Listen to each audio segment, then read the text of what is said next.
years. At the beginning, our hopes and dreams was to continue doing what we were doing. Yeah, I think we wanted to grow our family and travel and buy a house someday. Yeah. Go on missions trips. On Facebook, I became friends with an old girlfriend. I started that conversation, and it grew from, talking with that person every day and wanting to talk and be with them more, and my desires went away from my wife to another woman. There were a lot of moments where I didn't think we were gonna make it. We've been married, it'll be 15 years in June of this year. We met in 1999 in Charlottesville, and I met her at a bar, and I was outside eating a sandwich, and this woman comes walking up, and she looks very nice, but she's also staring at my sandwich. So I asked her if she wanted a bite, and she said no, but she told me later that I totally went and bought that sandwich later that night. It seemed we were in our sort of early 30s, and it seemed like the perfect time to start a family. We tried for, maybe a year and a half before we went to see a fertility specialist. I went to the doctor to have a bunch of tests run, and while I was there, they, did blood work. They called me probably the next day and told me congratulations that we were pregnant. And we learned probably about a week to 10 days in that it wasn't a viable pregnancy. Neither one of us, we weren't really going to church regularly at this time, but I remember really just praying and thinking like it's gonna take a miracle at this point. We had probably about a 1% chance of getting pregnant without in vitro. And yes, we prayed, and the next month we found out we were pregnant with our son Clayton, who is now 7.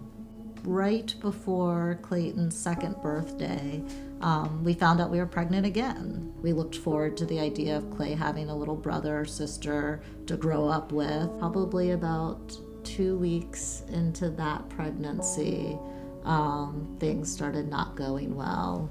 We weren't sure what was going to happen. There was a lot of uncertainty with it. I had to tell him that we were having another pregnancy loss. And that was the Friday before Mother's Day. And then I actually had the miscarriage on Mother's Day. I was a missionary kid, so growing up, I knew what was right and what was wrong. In junior high, when I first saw pornography, knew it wasn't good, wasn't right, but figured it wouldn't hurt anybody. Really sort of into my, high school and college, it became something that I could do, that I could hide. Started to take over parts of my life, and became something that I knew I didn't want to do, but something that drew me in. I figured, I just needed to get married and that would fix it.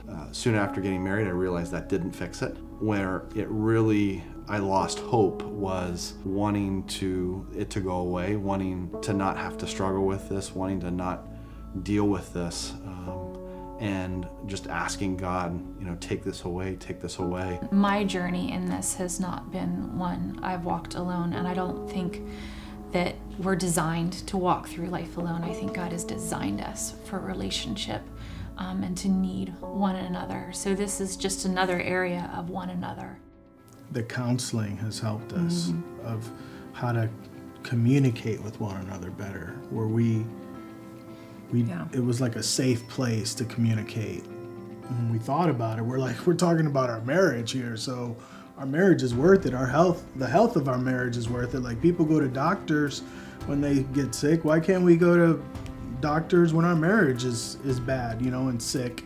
The struggle is worth it, but there's also no getting around it. It's not like healing comes easy, or that the victory just all of a sudden happens. You got to go through it. Yeah. You gotta face it. You can't go around it. I remember us talking about just praying and let's see what happens, and just having some faith, and not, kind of taking a break from the fertility specialist and whatever they were recommending. Each thing that comes up, I've got to deal with that, and I've got to work through that in a healthy way. And that's included, counselors, that's included groups, multiple groups a week. The core part of this victory has been just the week in, week out process of being in community with other men that I'm sharing openly with. I'm sharing the struggle, I'm confessing one to another so that I may be healed. And that's the victory. I would say don't fight alone.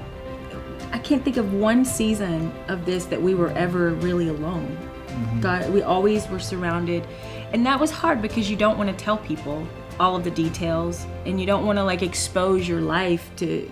This is not an easy topic to talk about. I don't think we would have found victory if we would have tried to go through this by ourselves.